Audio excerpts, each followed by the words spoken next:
to být právě jakoby ty původní obyvatele, jo, takže je to potom taková směs. Jo.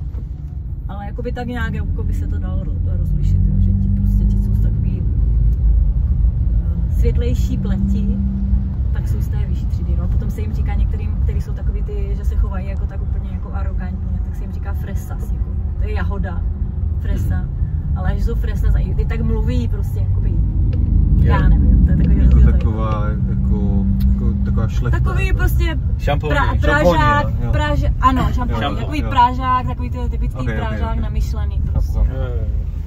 Známe. Nejdůležitější, že mám dneska novou kabelku a já nevím, takový věc. No. To se ti strašně vtipný, že si to dělají srandu, že jo, taky. Že mně přijde, že Mexičani mají hrozně podobný styl humoru jak Češi, jo.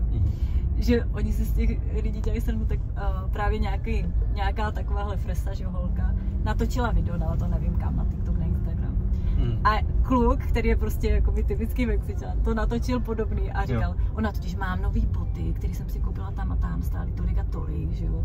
A určitě se vám líbí, že vypadá to dobře elegantně. A on říká, mám nový boty, si já nevím, koupil to někde na trhu, prostě za 5 pes. To strašně vtipný.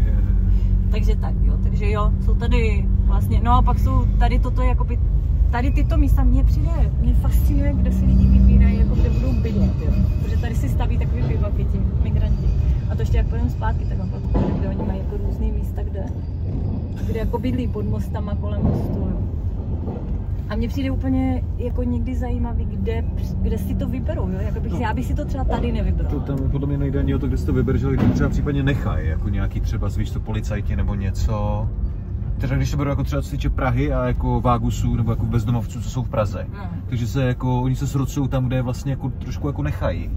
Víš co, že jako některé ty místa třeba, a ty nemusí to být jako pod mostem, už to někde v parcích nebo někde, tak někde prostě jako opravdu je tam systematicky vylifrovávají, že nechcou, by tam byli, ale jsou místa, kde je fakt jako záměrně nechávají, je to prostě v pohodě. Je to nějak tolerují. No jasně, takže jako pak to není spíš o tom, co si jako úplně vybíráš, ale kde tě vlastně tak jako trochu nechají. Takže tím chci říct, že si dovedu představit, že tady kolem dálnice, kde nikdo jiný nechce být, tak asi jako nějaké jsou to tady tolerované. Jo, takhle, že tě tam nechají. Jo. Já jsem myslela, že jsem si představovala, že ten policajt jako tě vysadí někde. Ne.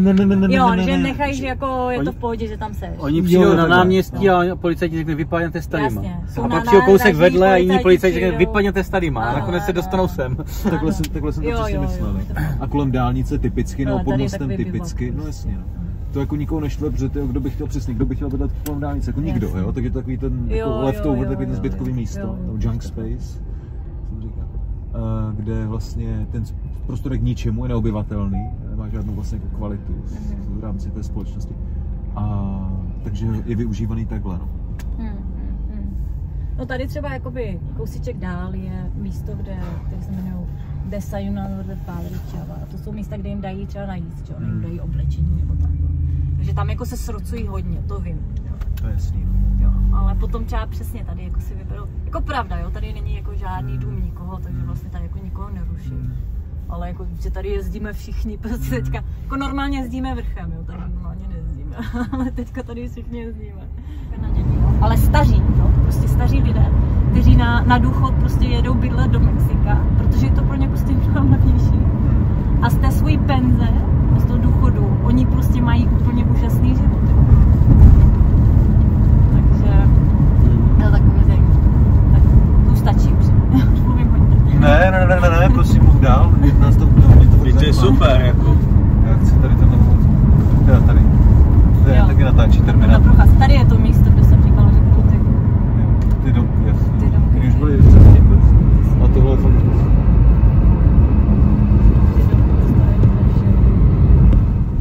Feliz viaje. To je šťastnou cestu? A co nás teďka čeká? Teďka jedeme na tu dálnici právě. Teprve teď jedeme na dálnici? Teď jedeme na dálnici. Akorát tady zaplatíme poplatek. Takže tady se nekupuje dálniční známka, nebo tak, které jsou akorát zpoplatněné ty úseky, jo? Okay. To je v Itálii. A ty si můžeš vybrat. A tam ještě byly v Itálii takový koše, kde se to házelo. 151. Ale jestli tam je jednička někde. Jasně. Můžeš dát jedničku. Je to něco jednička. To nejmenší. Buenas tardes.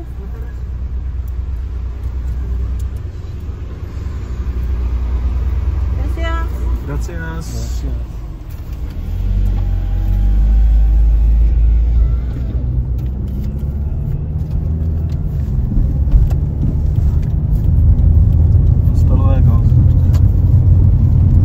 Jedem do hor.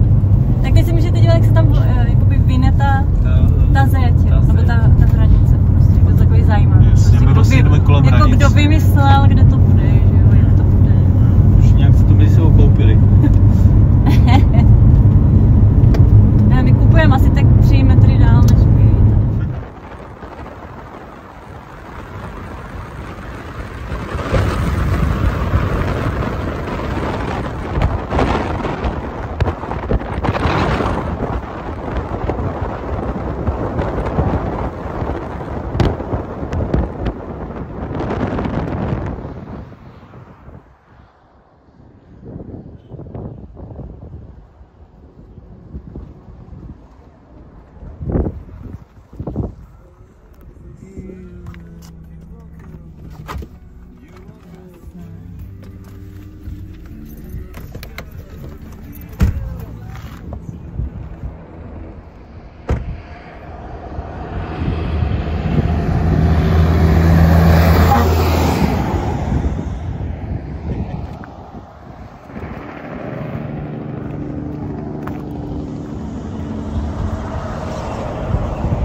Zatroubí?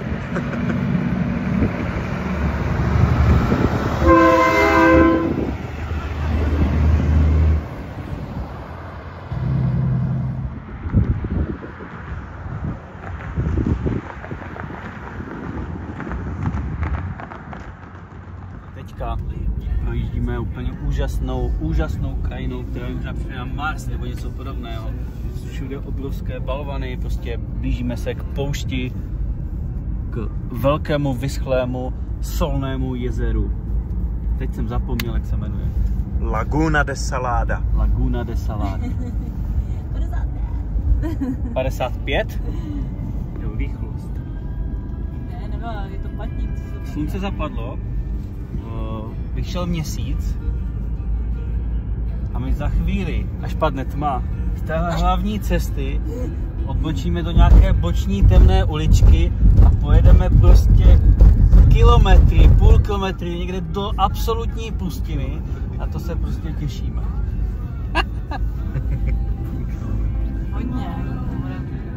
Hodně půl kilometru. Hodně půl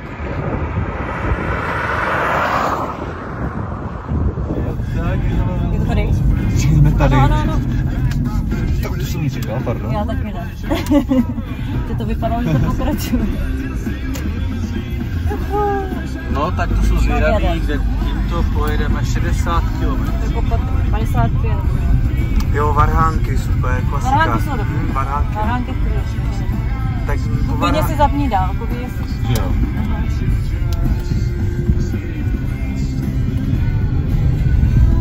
Ty buldové. Tam jsou vlevo. Oni jeli za náma, blikali, ale Pavlíky se třásou. Dívejte, jak to projeli. Ještě jsi to tak naznačil, že jedeš rovně. Oni v plné rychlosti. Mě jsme ještě zhasnul světla, že jo? Levá, pravá, víš co. Michal, vypni to, zhasni světla.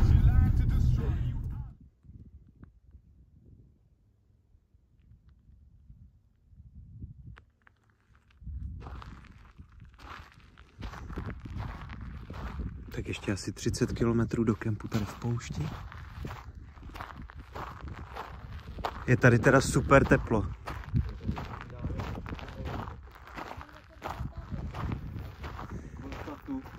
Jako to je normálně, to chceš tadyhle spát večerák.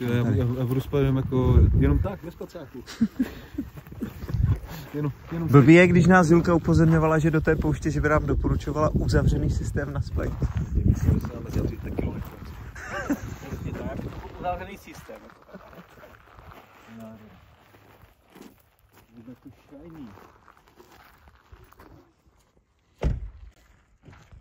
Kartel de Mexicali jede. Půjdeme radši do auta,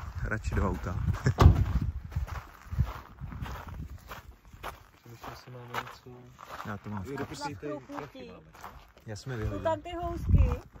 A jestli je nějak po ruce ten. Takže proti nám jede auto tady v poušti, tak co, bude to bezproblémový průjezd? Bacha.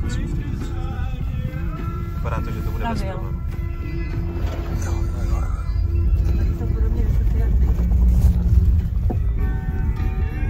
Takže co, Boris, teďka telefon říká, jo, už jedou.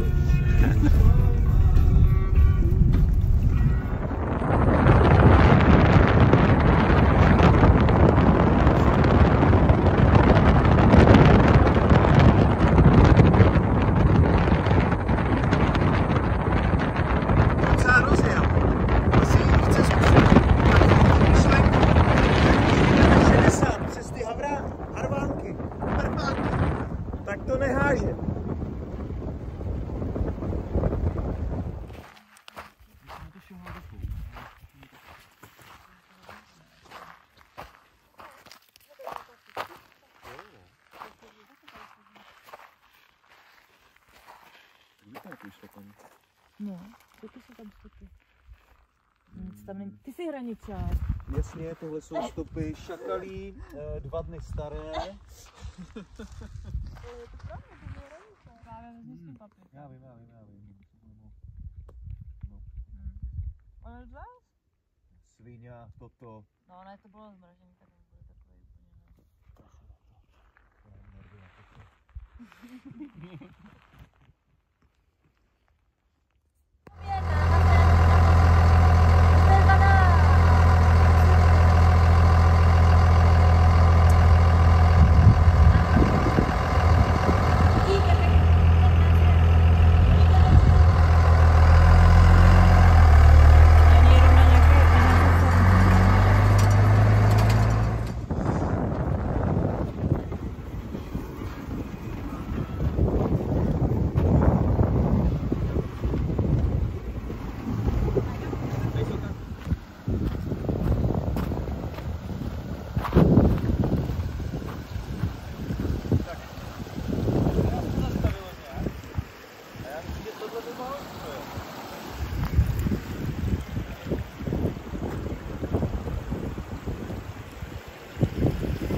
Ladová. Je studená, takže to se bude zaprojet. Ale jako to nemá hloubku, to je 20 cm. Vypadá to, že se to je tam ještě. Tak zdarec. Jsme tady u přejezdu, kde teče řeka, krosuje cestu, kam jsme dojeli. Nebyli jsme si jistí, jestli můžeme pokračovat dál. Tak jsme to šli zkontrolovat a vypadá to dobře. Akorát ostatní členové naší crew se šli podívat ještě dál po té cestě tamhle za ty zatáčky a mě tady nechali v tomto docela strašidelném místě samotného, ale já to tady zatím zvládám, nebojím se, i kdyby mi někdo teď řekl, abych šel 100 metrů tam do toho lesa, mezi ty palmy, jak to tam fouká, ten vítr, tak bych tam asi nešel. Nevím, co tam je, ale rozhodně dobře to nevypadá. Počkám, až přijdou, rozhodně se nikam nejde. Kam šli, tak to je to, že oni tam šli hledat nějaký kemp, protože tady by měl být nějaký kemp, nějaké místo, kde je nějaká rovina, kde to můžeme zaparkovat a kde můžeme si postavit spaní, ale už se dlouho nevrací. A to by mohlo znamenat jenom ten nejhorší scénář, kdyby se nevracel. Protože, jak se říká, jak to je v těch filmech, že kdybych se náhodou do 2 hodin nevracel, tak prostě vyšli pro mě záchrannou jednotku. Tak já tady mám na starosti auto a 3 lidi, kdyby byli teď chyceni, kdyby byli teď ohroženi, kdyby byli teď prostě, kdyby třeba byli zajatí nebo něco, musel bych tam jít, musel bych to jít řešit. V autě nemáme moc žádné zbraně, musel bych tam asi prostě rovnou přímo najet autem, rozrazit bránu, troubit, svítit asi dálkovýma, abych co nejvíc oslnil a zkusit rychle využít momentu překvapení. ale snad se mý kamarádi za chvíli vrátí. Oni už jsou fakt pryč třeba 20 minut. Ty vole, jako ale... Jako dobré, děláme si z toho prdel, na druhou stranu, že jsem tady fakt sám, jako. A oni, to už teď bude 25 minut, co tady nejsou právě.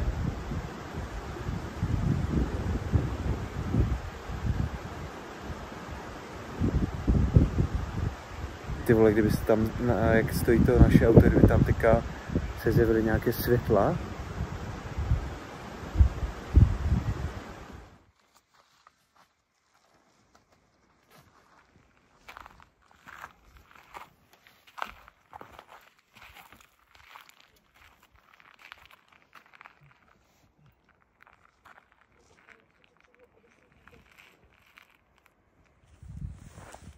Tak jo, pojď sem s tím, Pavlíku. Já už jdu, já jsem našel z kopce. Je to nějak pěkně otevřené, takže máme tady dvě pití. Máme tady mezcal a máme tady tequilu. Mezcal je staré tradiční pití. A tequila je novinka. A tequila je novinka a my právě chceme teďka jako porovnat. Novinka na trhu. Novinka na trhu asi 100 let, nevím. My chceme porovnat jako ten rozdíl, jaký je tam, takže pojďme na to. Obě dvě ty gořálky se vyrábějí ze stejné rostliny, z agave, ale každá se vyrábí trošičku jinak. Takže ho tam? No, ale tohle voní jako nějakou, jakože i vanilkou nebo něčím takovým, takže to ochutnám jako první.